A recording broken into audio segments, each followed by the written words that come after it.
사람이 길을 가다가 보니까 좋게 봐도 80대 후반에서 90대 초반으로 보이는 할아버지가 일을 하고 있습니다. 너무 신기해서 할아버지 연세가 참 많으신 것 같은데 도대체 연세가 얼마인데 이런 일을 하고 계십니까? 라고 하니까 그렇게 하니까 이 할아버지가 4살입니다. 그렇게 이야기하더래요. 그럼 104살인가 보다 그렇게 생각했는데 알고 봤더니만 한 90 정도 되는 노인이셨는데 이분이 예수님 믿은 지가 4년째 되었다 그런 말을 하시더랍니다. 예수님 믿는 사람한테 우리는 중생했다 그렇게 이야기를 하죠. 중생이라는 말은 한자로 다시 태어났다 하는 그런 뜻입니다. 왜 다시 태어났다라고 이야기하냐면은 예수님을 믿기 전과 믿은 후의 삶이 완전히 다르기 때문에 그렇게 중생했다 그렇게 이야기하는 겁니다. 고린도후서 5장 17절에 보면 사도 바울이 이런 말을 합니다. 우리 같이 한번 읽어보겠습니다. 고린도후서 5장 17절 말씀. 그런즉 누구든지 그리스도 안에 있으면 새로운 피조물이라 이전 것은 지나갔으니 보라 새 것이 되었도다. 아멘. 우리가 새롭게 뭔가 바뀌게 되면 참 기분이 좋아요. 여러분들이 가지고 있는 핸드폰을 새 걸로 바꾸었다, 또 차를 새 걸로 바꾸었다, 또 새 집을 샀다, 지었다 하면 기분이 굉장히 좋죠. 새 것만 해도 좋은 것 같은데 오늘 방금 읽었던 5장 17절 말씀에는 보니까 그리스도 안에서 새로운 피조물이다 그렇게 말씀하고 있습니다. 피조물이라는 것은 지음을 받은 그런 존재를 피조물 그렇게 이야기하죠. 그러니까 처음 것과는 완전히 다르게 새롭게 창조된 그런 존재로 그렇게 말씀하고 있습니다. 그만큼 대단한 획기적인 그런 변화가 있었다 하는 그런 이야기가 될 것입니다. 인류 역사상에 있어서도 인류 역사를 기원 전과 기원 후로 나누는 것이 어떤 것이 기준입니까? 바로 예수님께서 이 땅에 태어나신 것이 기준이죠. 그래서 예수님이 태어나시기 이전 그런 시대를 BC, Before Christ 해가지고 그리스도 이전 그렇게 이야기하고 그 이후로 AD 해서 아노 도미니 주후라는 말을 써서 AD 그렇게 이야기합니다. 여기 그리스도란 말이 들어가고 주라는 말이 들어가기 때문에 이러한 것에 대해서 별로 좋아하지 않는 사람들이 있어서 이것을 사람들이 좀 바꾸었습니다. 이런 말을 쓰기도 합니다. CE라는 말을 쓰는데 이것은 영어로 하면 common era라는 말인데 이것은 공동 연대 그런 뜻입니다. 그 전을 갖다가 before CE 이렇게 부릅니다.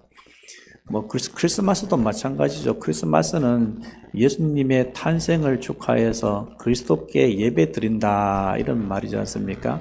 그래서 부시 대통령이 아마 그랬을 겁니다. 말을 바꾸었습니다. 해피 홀리데이로 바꾸었습니다. 참 좋지 않은 그런 설레죠, 그죠? 그렇게 말하고 난 다음에 큰 마트 같은 데에서 메리 크리스마스 말을 지우고 해피 홀리데이 이렇게 쓰기도 했습니다. 우리나라에도 마트에서 그렇게 했습니다. 지금은 이제 다시 메리 크리스마스로 바뀌긴 했는데 그런 모습이 있다는 거죠. 인간의 역사에 있어서 가장 획기적인 것은 첫 번째는 하나님께서 세상을 창조하신 것이고 그리고 두 번째로 가장 획기적인 것은 예수님께서 이 땅에 인간의 몸을 입고 오셨다는 그 사실입니다. 이것이 BC와 AD를 나눌 정도로 인간의 역사에 굉장히 큰 영향을 미친 사건이다 이렇게 말을 할 수가 있겠죠. 그래서 예수님께서 오시기 전과 예수님께서 오신 후의 모습은 완전히 세상이 바뀌었다 그렇게 말을 할 수 있습니다. 그런 것처럼 예수님 믿는 것도 마찬가지죠. 예수님 믿기 전과 예수님께서 예수님 믿고 난 다음의 삶은 완전히 다릅니다. 어떤 사람들은 우울증에 걸려서 매일매일 어떻게 하면 죽을 것인가, 죽고 싶다는 생각을 계속해서 마음에 품고 살아가는 사람들이 있는데 이 사람들이 예수님 믿게 되면 닫혀진 창문을 열고 커튼을 걷어치우고 밝은 얼굴로 사람이 바뀝니다. 이런 것을 보면 정말로 예수님의 복음이라는 것은 보통 것이 아니구나. 이 예수님의 복음이 사람을 살리는구나 하는 것을 우리가 알 수가 있습니다. 공포에 휩싸여 살던 사람이 예수님을 믿고 담대한 사람이 되기도 하는 그러한 일들이 세상에는 비일비재합니다. 그래서 히브리서 기자 같은 경우에는 예수님을 믿는 그 믿음 때문에 받았던 그런 증인들이, 그런 증언들을 할 수 있는 증인들이 구름같이 허다하다 이렇게 표현을 할 정도로 예수님 믿는 사람들이 변화된 것이 세상에는 굉장히 많습니다. 우리나라에도 대표적인 사람들을 뽑는다면 깡패같이 살아가다가 예수님 믿고 복음을 전하는 목사님이 되신 김익두 목사님 여러분 들어보셨을 겁니다. 장날만 되면 아침에 장날에 가기 전에 정화서를 떠놓고 오늘 제발 천지신명이시여 오늘 제발 김익두 안 만나게 도와주세요 하고 기도하고 갈 정도로 악명을 떨쳤던 사람인데 그 사람이 예수님 믿고 목사가 되었습니다. 또, 동네 사람들한테 사기를 치다가 몰매를 맞아가지고 한의원에 갔는데 한의사가 전해주는 쪽복음서를 보고 그것 때문에 예수를 믿고 하나님의 사람이 된 최봉석이라는 목사님도 계십니다. 이 사람이 얼마나 많은 일들을 했냐면 만주 지역에 80여 개의 교회를 개척했고 또 이 사람을 통해서 죽은 자가 살아나고 병든 자가 고침받는 그런 기적들이 굉장히 많이 나타났습니다. 그래서 이 최봉석 목사님의 별명은 최권능 목사님이었습니다. 이런 일들이 세상에 비일비재합니다. 성경에도 그런 대표적인 인물이 있죠. 사도 바울 같은 사람은 예수님 믿는 사람들을 잡아 죽이는데 앞장섰던 사람이었는데 이 사람이 다메섹으로 가다가 예수님을 만나고 나서 삶이 완전히 바뀌어서 예수님 미워하는 사람에서 예수님을 사랑하는 사람으로 예수님의 복음을 전파하는 사람으로 바뀌었습니다. 이런 획기적인 삶의 전환들이 이 세상 속에는 얼마든지 많이 일어나고 있습니다. 지금도 그런 역사가 일어나고 있습니다. 저 같은 경우에는 김익두 목사님이나 최봉석 목사님 이런 분들처럼 아주 방탕하게 살아가거나 그렇게 살다가 예수님 믿지는 않았지만은 그럼에도 불구하고 제 삶의 획기적인 전환점은 예수님을 만난 것이다. 저는 당당하게 이야기할 수 있습니다. 그 이전까지 혼자서 온갖 상상을 하고 개똥철학을 많이 했는데 하나님을 알고 예수님을 만나고 나니까 이제까지 삶이 정말로 헛된 삶이었구나. 정말로 내가 예수님 만난 것이 이것이 인생에 있어서 최고로 큰 만남이구나 하는 것을 깨달아 알았습니다. 여기 계신 분들 중에서도 그런 경험을 하신 분이 분명히 계실 것입니다. 이렇게 획기적으로 삶의 모습이 변화되면 어떠합니까? 변한 후의 삶은 너무나 아름답고 변화된 삶의 모습을 보면 기쁨이 넘치고 감사가 넘치는 그런 모습을 우리가 볼 수 있습니다. 하지만 변화 이전의 삶은 하나님의 진노를 사는 그런 삶이었습니다. 그 이전의 삶에 대해서 오늘 본문에 뭐라고 이야기하고 있냐면 우리 1절 말씀 같이 읽어봅시다. 그는 허물과 죄로 죽었던 너희를 살리셨도다. 아멘. 그는 허물과 죄로 죽었던이라는 것은 예수님을 만나기 전에 어떤 상태였다는 말입니까? 죽은 상태였다라는 겁니다. 믿지 않을 그때에는 사람들이 보기에는 살아있는 것 같지만 실상은 죽어있는 상태다. 그렇게 말을 하고 있습니다. 이 모습은 마치 꺾여진 가지가 땅바닥에 내동댕이 쳤을 때 그 가지의 끝에 달려있는 잎들을 보면 푸릇푸릇해서 살아있습니다. 하지만 어떻습니까? 이 나뭇가지는 시간이 지나면 점점 말라 죽습니다. 왜 그렇습니까? 원줄기로부터 떨어져서 원줄기로부터 공급받을 수 있는 물과 영양분을 더 이상 공급받지 못하기 때문입니다. 마치 이 잘려진 가지와 같이 예수님을 알지 못했을 때의 삶은 바로 이와 같습니다. 성경에는 예수님을 생명이다 라고 이렇게 말씀하고 있습니다. 내가 곧 길이요 진리요 생명이니. 그래서 생명이 있는 사람은 살아있는 사람이고 생명이 없는 사람은 죽은 사람이다. 이렇게 말을 할 수 있는 겁니다. 예수님을 믿지 않는 생명이 없는 사람들은 살아있는 것 같지만 실상은 살아있는 자가 아니라 죽은 자다. 그래서 예수님을 만나게 되면 새로운 생명을 얻었기 때문에 내가 새롭게 태어났다. 나는 새로운 피조물이 되었다. 내 이제까지 삶은 다 헛되고 진짜의 삶은 이제 시작되었다. 그렇게 말을 할 수 있는 겁니다. 우리 주위에 이런 생명이 없는 사람들이 얼마나 많습니까? 우리 교회에 다니는 사람들 중에서도 이런 사람들이 있을 수 있습니다.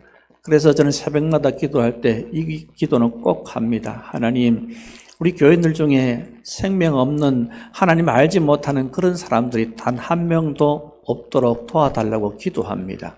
하나님께서 예배 시간에 말씀을 통해서, 찬양을 통해서, 기도를 통해서 감동과 감화를 주셔서 우리가 얼마나 더럽고 추악한 죄인지 깨닫게 해주시고, 예수님의 사랑이, 하나님의 사랑이 얼마나 위대한지 좀 깨닫게 해달라고 기도하고 있습니다. 여러분들도 이를 위해서 기도해 주시기 바랍니다. 하나님의 임재가 나타나면, 하나님께서 살아계시는 것이 내 마음에 깨달아지기 시작하면은 그 일은 순식간에 일어납니다. 내가 소망 없는 자였는데 나에게 소망을 주시기 위해서 이 땅에 예수님을 하나님께서 보내어 주셨구나.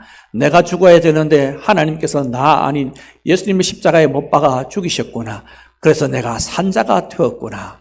나 같은 사람을 왜 하나님께서 사랑하셨는고 하는 그런 생각에 사로잡혀서 이 세상 속에서 그 어떠한 이제까지 누렸던 사랑보다 더 큰 위대한 사랑을 그때 깨달아 알게 되는 겁니다.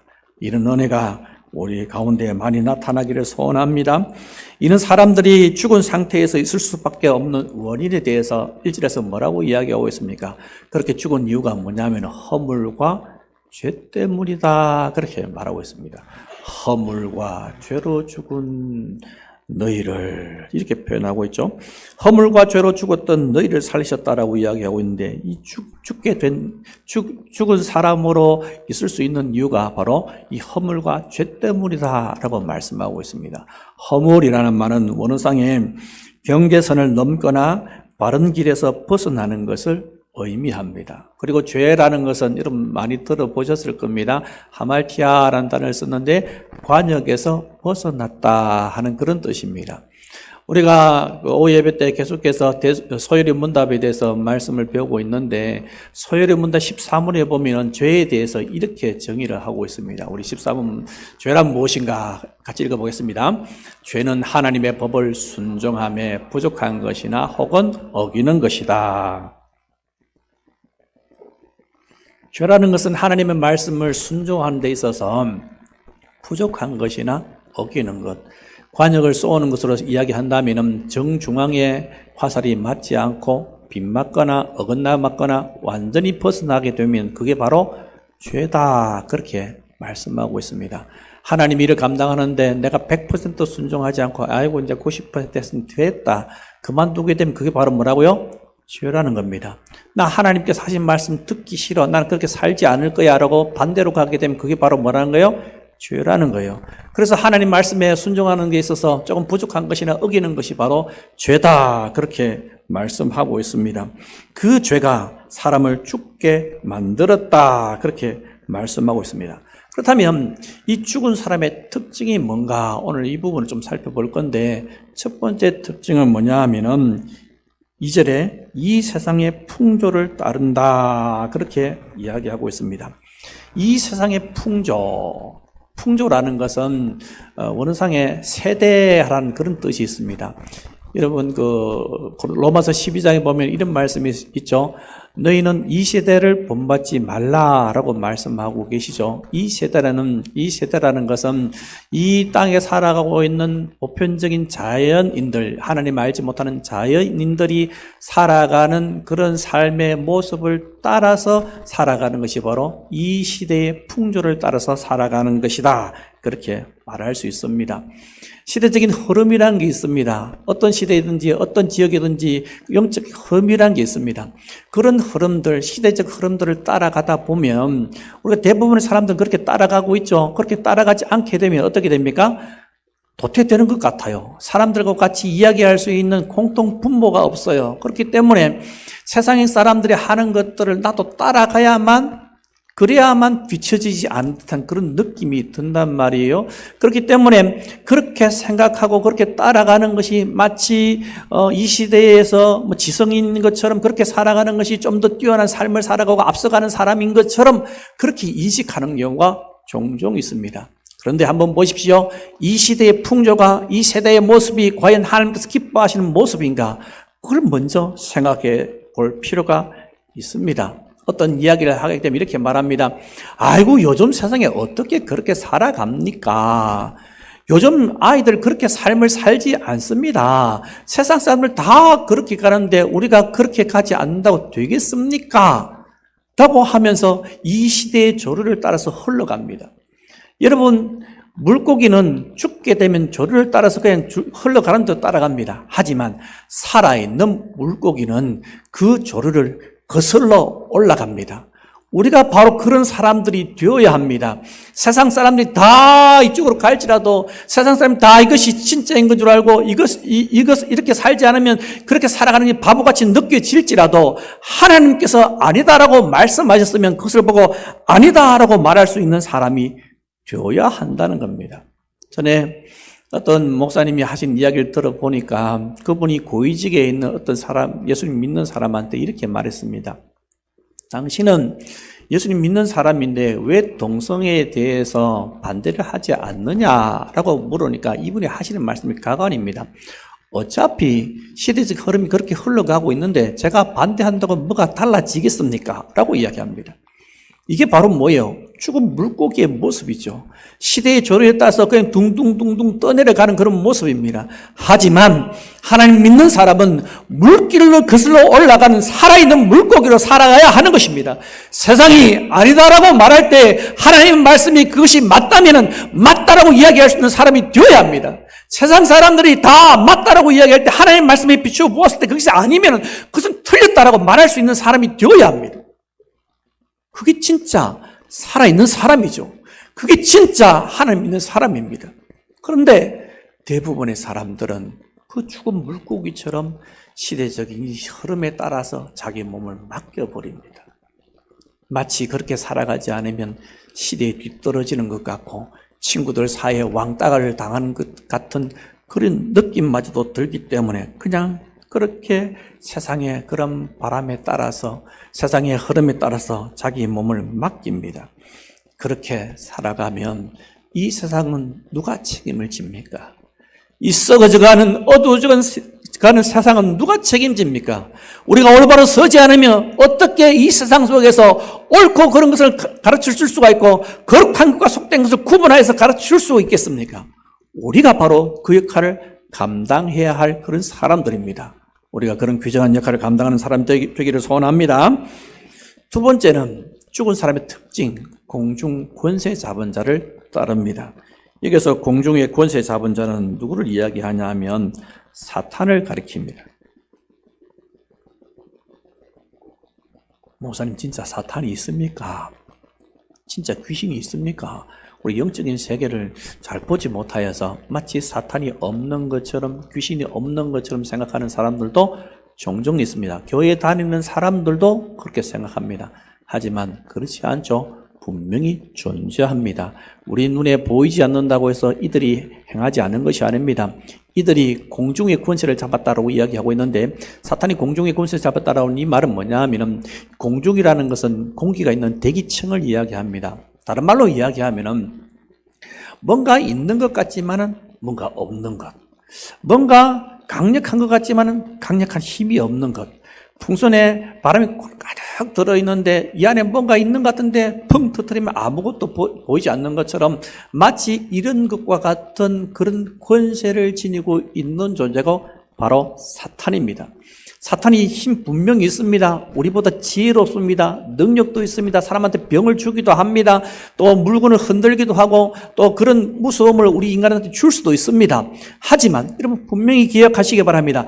예수님께서 이 땅에 오셔서 그분이 하신 일이 무엇입니까? 바로 사탄이 하는 그 모든 일들을 이미 패하셨습니다. 주님께서 이미 승리하셨습니다. 요한복음 3장 8절에 이런 말씀을 하고 있습니다. 우리 말씀 보겠습니다. 죄를 짓는 자는 마귀에게 속하나니 마귀는 처음부터 범죄함이라. 하나님의 아들이 나타나신 것은 뭐 때문에요? 마귀의 일을 멸하려 하심이라. 마귀의 일을 멸하려 하심이라. 예수님께서 이 땅에 오신 목적은 바로 마귀의 일을 멸하기 위해서 이 땅에 오셨습니다. 그렇기 때문에 그 사탄이 힘을 발휘하여서 마치 뭔가 할 수 있는 것처럼 그렇게 다가올 때 우리는 그러한 것들을 물리쳐야 합니다. 사탄이 뭘 잘한다고 했습니까? 예수님께서 하시는 말씀이 사탄은 무엇의 압이다? 거짓의 압이다. 저는 처음부터 만자다, 거짓말한 자다라고 말씀하고 있습니다. 그러니까 이 거짓말을 가지고 여러분 이 머리 진짜 좋은 사람들은 감옥에 많이 있답니다. 주로 어떤 죄를 저지를까요? 사기죄를 그렇게 잘 저지른답니다. 140 이상이 그렇게 많답니다. 똑똑하죠? 사탄은 엄청나게 똑똑합니다. 그렇기 때문에 우리가 얼마든지 지혜롭게 넘어뜨릴 수 있는 능력이 이 존재한테 있습니다. 그렇기 때문에 우리는 깨어서 기도해야 되고 이 사탄이 하는 속삭임에 넘어가서는 안 되는 겁니다. 이 귀신은, 이 사탄은 가문이슬로 우리 마음속에 꼭 교회 안 가도 된다. 아이고, 한 번은 빠지면 되지. 1년 52주 사람이 어떻게 다 가니? 한 번씩 빠져도 괜찮아. 그러다 보면 한 번 빠지면 두 번 빠지는 게 쉬워요. 두 번 빠지면 세 번 빠지는 게 쉬워요. 그래서 나중에 어떻게 됩니까? 교회 가는 것보다 안 가는 게 훨씬 더 편합니다. 아이고, 교회 안 가도 온라인으로 예배 드릴 수 있는데 하는데 온라인으로 예배 드리다 보면 어떤 일이 있냐면은 내가 11시에 예배 드릴 수도 있고 12시에 예배 드릴 수도 있고 1시에 예배 드릴 수 있습니다. 그 말이 무슨 말이에요? 내가 편리한 대로 예배를 드릴 수가 있는 겁니다. 여러분, 하나님께서 우리를 편리하게 예배 드리라고 말씀하십니까? 아니죠. 내가 시간과 공간과 이런 것들을 구분하여서 하나님께 예배 드리기를 원하십니다.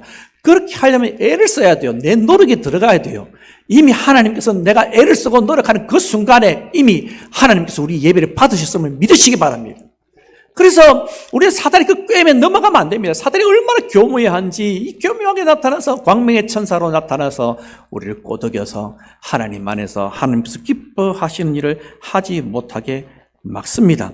하나님 말씀을 듣지 못하게 만들고 교회에 가지 않아도 될 만한 이유들을 수십 가지 수백 가지를 줄 수 있는 그런 존재가 바로 사탄입니다. 그래서 많은 사람들은 이 교회 가지 않아도 된다는 그러한 당위성, 내가 교회 갈 수 없을 그런 당위성, 그런 것들 계속 생각나게 만들어서 생명이신 하나님의 복음을 받아들이지 못하게 방해합니다. 그래서 고린도후서 4장 4절에서는 사도 바울이 이런 말을 합니다. 우리 말씀 같이 읽어보겠습니다. 그중에 이 세상의 신이 믿지 아니하는 자들의 마음을 혼미하게 하여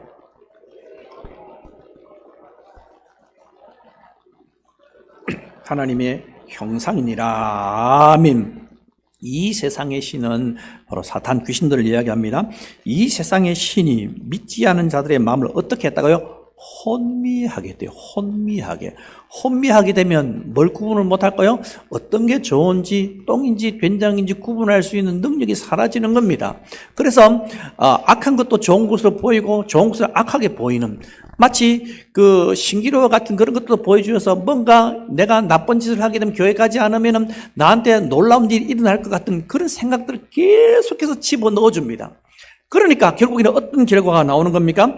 혼미하게 하여 그리스도의 영광의 광채가 그들에게 비치지 못하게 만듭니다. 하나님의 영광의 광채가 비치게 되면 어떤 일이 일어나겠습니까? 내 속에 있는 죄가 드러나고 내가 죄인이라는 것을 깨닫게 되고, 내가 죄인인 것을 깨닫게 되면 하나님의 은혜 밖에는, 그리스도의 십자가 밖에는 나한테 소망이 없다는 것을 알게 됩니다. 그런 것이 이 귀신들은 두렵습니다. 하나님 믿는 사람이 한 사람으로 생기는 것이 저들은 너무 싫습니다. 그래서 어떻게 합니까? 계속해서 혼미한 정신을 줍니다. 그래서 자기 자신의 그런 주장을 쫓아서 살아가게, 교회 못 나가게, 예수님 못 믿게 계속해서 방해하는 겁니다. 어떤 사람들은 자기가 교회 가지 않는 것에 대해서 정당하게 생각하고 때로는 하나님 믿는 사람들한테 모질게 대합니다. 그러면서 그렇게 해놓고 내가 너무했나 하는 그런 생각을 가끔 하기도 합니다. 누가 그런 마음을 조장했다는 말입니까? 바로 사탄이 그런 마음을 조장한 겁니다. 마귀가 그런 일을 합니다. 마귀는 우리 눈에 보이지 않습니다. 눈에 보이지 않게 일하기 때문에 우리는 마귀에 대해서 인식을 잘 할 수 없습니다. 믿지 않은 사람들은 자기가 아무리 이성적으로 사고하고 신중하게 생각해서 온전히 자기의 의지를 가지고 말과 행동을 한다라고 생각하지만은 그 사람한테 마귀는 분명히 역사하고 있습니다. 그 마귀의 역사를 우리가 어떻게 해야겠습니까? 우리가 기도로 물리쳐야 합니다. 여러분, 저 오른쪽에 보면은 올해 표가 있는데 기도로 비상하는 교회 해놓고 밑에 실천 사항이 3가지 기록되어 있습니다. 첫 번째는 1, 2, 3 기도, 그리고 두 번째는 중보기도, 세 번째는 성경 60도 행진 이렇게 적어놨습니다. 1, 2, 3 기도에 대해서 잠깐 설명을 드리겠습니다. 일은 하루라는 말입니다.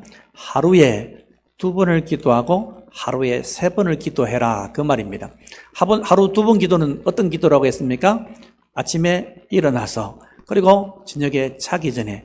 아침에 일어나서 어떻게 기도해야겠습니까? 하나님, 오늘도 생명 주셔서 감사합니다. 오늘 이런 일이 있는데 하나님께서 간섭해 주세요 라고 기도하시고, 자기 전에도 하나님께 기도할 때 하나님께 뭐라고 기도해야겠습니까? 하나님, 오늘 이런 일이 있었는데 잘 끝나게 해주셔서 감사합니다. 지켜보고 해주셔서 감사합니다 하고 감사 기도를 합니다. 하루에 몇 번요? 2번. 또 하루에 3번 또 기도하는데, 우리가 하루에 3번 먹는 것이 있습니다. 뭐 먹습니까? 밥을 식사를 합니다. 목사님 저는 5끼 먹는데요. 뭐 5끼 먹을 수도 있겠죠, 그죠? 그래서 여하튼 보통 대부분의 사람들이 3끼를 먹으니까 아침, 점심, 저녁 때 기도할 때 뭘 기도해야 된다고 했습니까? 첫 번째, 내 자신의 부흥을 놓고 기도하고, 두 번째, 교회의 부흥을 놓고, 그리고 나라의 부흥을 놓고 기도하는 겁니다. 기도하는데 이 기도할 때 덧붙여서 하나 더 기도하라고 제가 말씀을 드렸습니다. 뭘 기도하라고 했습니까? 악한 사탄이 역사하지 못하도록 결박시키는 기도를 한마디씩 해달라라고 말씀을 드렸습니다. 여러분 한번 생각해 보십시오. 우리 성도들이 보통 40에서 50명 사이에 모여서 예배를 드리는데, 이 성도들이 매일 하루에 3번씩 이 땅에 묵고 있는 악한 영들을 대적하는 기도를 3번씩 한다고 생각해 보십시오. 하루에 3번씩 40명 기도하면서 120번의 기도가 올려지는 겁니다. 여러분, 이 120번의 기도가 아무런 변화를 일으키지 않을 것 같습니까? 아니요. 하나님께 기도하게 되면 하나님께서 반드시 역사를 일으켜 주십니다. 왜 그렇습니까? 하나님께서는 스스로 당신의 일들을 감당하실 수도 있지만은 우리의 기도를 통해서 함께 동력하기를 원하시기 때문에 그렇습니다. 그래서 우리가 3번 기도하면 그 3번 기도를 통해서 이 교회 가운데 역사하는, 하나님의 교회 가운데 역사하는 하나님 말씀 듣지 못하게 만들고 시기하게 만들고 질투하게 만들고 모두 악한 영들 역사가 결박되어질 것이고, 또 이 땅에 하나님 믿지 못하게 만든 모두 악한 영들 역사가 결박되는 역사가 일어나게 되어 있습니다. 할렐루야. 그래서 하나님 저에게 부흥을 주시고 교회에 부흥을 주시고 이 나라에 부흥을 주옵소서. 이 부흥을 방해하는 악한 세력들을 결박시켜 주십시오. 하늘과 땅의 모든 권세를 지니신 예수님의 이름으로 명하노니 악한 것들은 썩물로 가라. 한마디만 기도하면 됩니다. 여러분, 이렇게 기도하는데 30초도 걸리지 않습니다. 여러분, 335, 1분 30초 투자할 가치가 없겠습니까?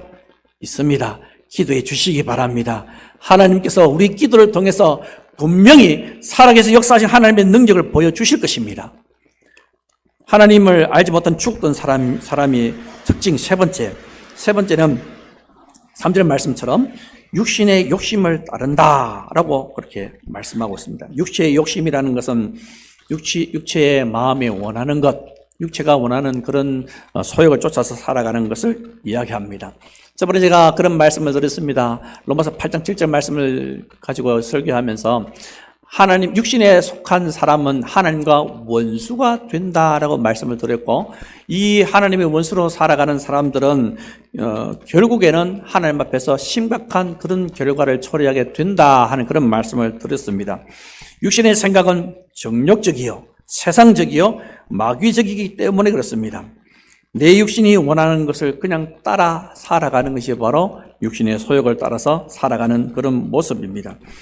인생 사는 거, 한 번 인생 사는 거 별거 있냐? 그냥 살아갈 때 즐기면서 살아야지. 노세, 젊어서 노세, 늙어지면 못 노나니.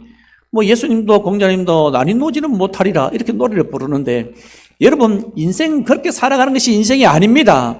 내가 원하는 대로, 내 욕심이, 내 마음이 원하는 대로 살아가는 것이, 내 육신을 쫓아서 살아가는 것이 결코 좋은 인생은 분명히 아닙니다. 우리는 육신의 욕심을 쫓아서 살아가는 사람들이 아니라 하나님의 말씀을 쫓아서 살아가는 사람들이요, 내 뜻대로 살아가는 것이 아니라 하나님 뜻대로 살아가는 사람들입니다.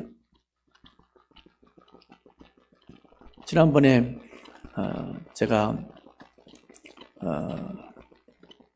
송구 새해를 맞이해서 여러분들한테 그 문자를 보냈는데 한 분이 이런 답장을 주셨어요. 우리 교회는 아니고 목사님이신데 이런 말을 합니다. 하나님께서는 우리가 가고자 하는 곳으로 인도하시는 것이 아니라 내가 있어야 할 곳으로 인도하시는 분이시다. 이렇게 표현해놔도 참 맞더라고요. 우리는 내가 원하는 대로 살아가는 사람들이 아닙니다. 내 육신이, 내 생각이 원하는 대로 살아가는 사람들이 아닙니다. 누구의 뜻대로? 하나님의 뜻대로 하나님께서 원하시는 곳에 서기 위해서 우리가 살아가는 존재들임을 믿으시기 바랍니다. 이 육신을 쫓아서 살아가는 사람들이 먹고 싶으면 먹고, 자고 싶으면 자고, 화내고 싶으면 화내고, 소리 지르고 싶으면 소리 지르고, 배우자 아닌 다른 사람을 사랑하는 것이 좋아 보이면 마음을 쫓아서 행동하고, 화내고 싶으면 화를 내고, 욕하고 싶으면 욕을 하면서 살아갑니다. 그러면서 이렇게 말합니다. 네 자신의 감정에 충실해. 네 자신의 감정에 충실해. 여러분 잘 알죠? 우리는 정말로 오류투성이 아닙니까? 정말로 부족한 그런 존재들 아닙니까? 내가 내 삶을 쫓아서, 내가 원하는 대로 내 삶을 쫓아서 살아가게 되면 그 마지막은 처절함밖에 없습니다. 우리는 무엇을 쫓아서 살아가야 돼요? 하나님의 뜻을 쫓아서. 그래서 우리는 기도해야 됩니다. 하나님, 하나님의 뜻대로 하나님의 이름을 위하여서 저를 인도해 주십시오라고 기도해야 될 필요가 있습니다. 순간순간 감정에 충실한 삶을 살아가게 되면 그것이 바로 육신적인 삶이요, 정욕적인 삶이요, 동물적인 삶입니다. 이 욕심을 따르다 보면 다른 사람의 것을 욕심부려 빼앗는 탐욕 덩어리가 되고, 다른 사람의 아픔과 고통보다는 자기만 안일하고 잘 되면 그만이라는 생각으로 살아가게 되어 있습니다. 전에 1박 2일인가요? 거기에 유명했던 말 중에 이런 말이 있습니다. 나만 아니면 돼. 그죠? 나만 아니면 된대요. 자기가 힘들고 고통스러운 게 자기만 빠지면 된다라는 것이죠. 그러면서 자기가 원하는 쪽으로 삶을 살아가는 그 삶의 모습, 그게 바로 육신적인 삶입니다. 순간의 감정과 육체가 원하는 것에 노예가 되어서 살아갑니다. 그래서 어떤 사람들은 도박의 노예가 되고, 술의 노예가 되고, 게임의 노예가 되고, 엄란한 동영상의 노예가 되고, 방탕함의 노예가 되고, 술과 담배의 노예가 되고, 금지된 사랑의 노예가 되고, 분노, 시기, 질투, 짜증, 게으름, 이런 것들의 노예가 됩니다. 하나님께서는 이런 살아있지만 죽은 자로 살아가는 사람들을 향하여서 하나님께로 돌이키고 그들이 살아나기를 원하십니다. 그래서 하나님께서는 지금도 그런 사람들을 부르고 계십니다. 여기 계신 여러분들도 하나님께서 그러한 삶을 살아갈 때에 우리를 부르셔서 우리가 이렇게 살아있는 줄로 믿습니다. 이런 데에서 종로로 타지 않고 참다를 누리고 하나님의 나라를 소망하는 사람들로 만드시기를 원하십니다. 우리가 그런 소망의 사람들이 되기를 소원합니다. 에베소 교인들을 보십시오. 그들은 이스라엘 사람들이 아닙니다. 그들에게 하나님의 말씀이 없습니다. 하나님의 약속에는 전혀 상관이 없는 외인들이었습니다.